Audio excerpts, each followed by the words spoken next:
Hallo und willkommen zu meinem neuen Video. Schön, dass ihr wieder mit dabei seid und heute zeige ich euch mein super einfaches Meerkornbrot ganz ohne Kneten. Die Zutatenliste findet ihr in der Infobox unterm Video und ich wünsche euch allen schon mal viel Spaß beim Nachmachen. Los geht's! Als erstes alle Mehlsorten in eine Schüssel geben und mit einem Holzlöffel etwas auflockern. So werden die Klümpchen kleiner und das Mehl etwas luftiger.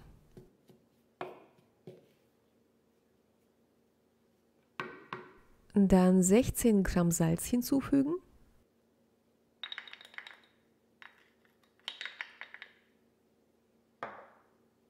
Zwei Gramm Trockenhefe.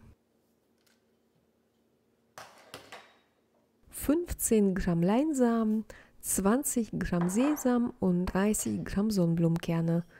Sesam und Sonnenblumenkerne sollte man erst in einer Pfanne ohne Fettzugabe anrösten und etwas abkühlen lassen.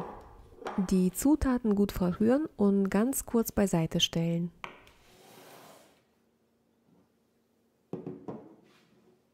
Dann einen gut gefüllten Esslöffel Honig in 480 Milliliter Wasser verrühren. Das Wasser sollte lauwarm sein und ihr könnt auch 1,5 Esslöffel Honig nehmen.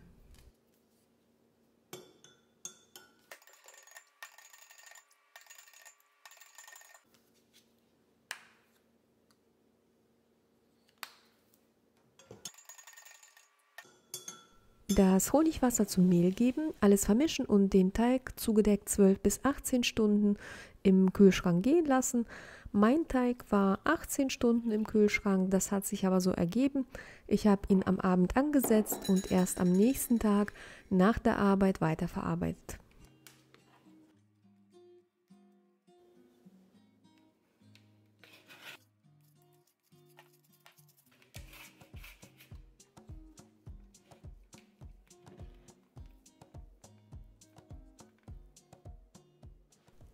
Bis 18 Stunden später, je nachdem wie lange ihr den Teig gehen lassen wollt, ein Gärkörbchen mit Mehl bestäuben.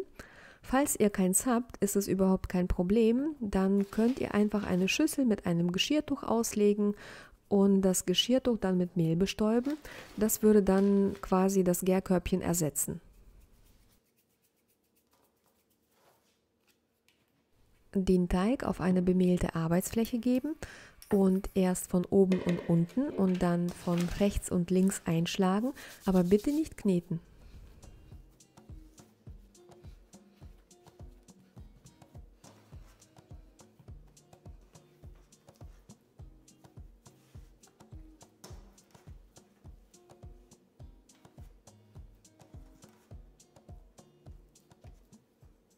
Die Teigkugel, die dabei entstanden ist, dann mit der Naht nach unten ins Gärkörbchen setzen, mit etwas Mehl bestäuben und dann nochmal 1,5 bis 2 Stunden zugedeckt gehen lassen.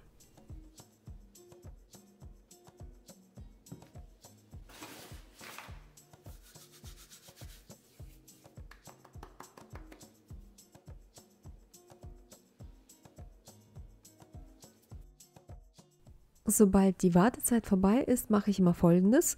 Ich bestäube die Teigkugel, also die Oberfläche, nochmal mit etwas Mehl und gleichzeitig heize ich einen Topf mit Deckel im Backofen vor. Der Backofen wird entweder auf 250 Grad Ober- und Unterhitze oder auf 230 Grad Umluft eingestellt. Mein Topf ist aus Gusseisen und hat einen Durchmesser von 22 cm. Den Topf aus dem Ofen nehmen, Vorsicht, der ist mega heiß, und die Teigkugel mit der Naht nach oben in den Topf geben, dann den Deckel aufsetzen und das Brot 15 Minuten bei 250 Grad Ober- und Unterhitze oder bei 230 Grad Umluft backen, dann die Hitze auf 210 Grad Ober- und Unterhitze oder auf 190 Grad Umluft reduzieren und das Brot weitere 25 Minuten backen und dann den Deckel abnehmen und das Brot ca. 15 Minuten fertig backen. Das Brot am besten ein paar Stunden abkühlen lassen und erst dann anschneiden.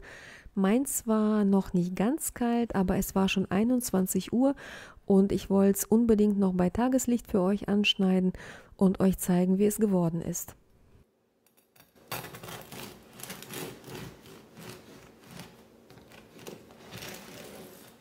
Und ich finde, es ist einfach super geworden. Es kann sich auf jeden Fall sehen lassen.